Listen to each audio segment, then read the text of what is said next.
All right, so just a quick update here. Today was a day in the kitchen.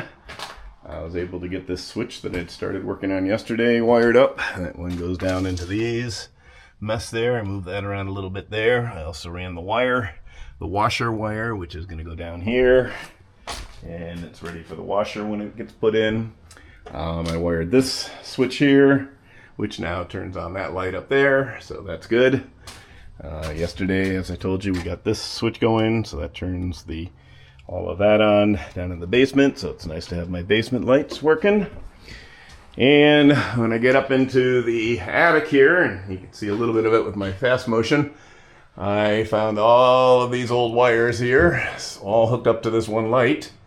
So we have switched that, and now it is just this one wire. I had to cut out a couple of spots here to get the wire fed.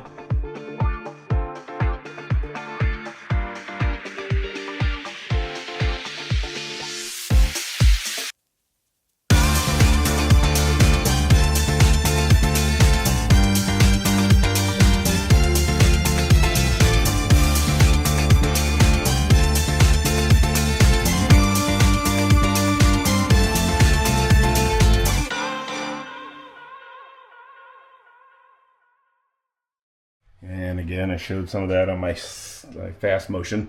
And then I hooked this one up, and that is now, gotta finish screwing that in. But that'll just be a nice simple one wire to there, and we'll get rid of all the rest of that wire up there. So we're getting there. Like I said, every time you open up something, you find more crap. So I didn't realize how much junk was up there. But we're getting there to maybe next time I'll get a chance to work upstairs. We're going on vacation for a few days to go visit my little granddaughter, Brooke. So I'm pretty excited to go get out of here for a few days. I'll be back next Monday. So I hope everyone has a good time, and I will chat with you the next time I am here. All right, bye.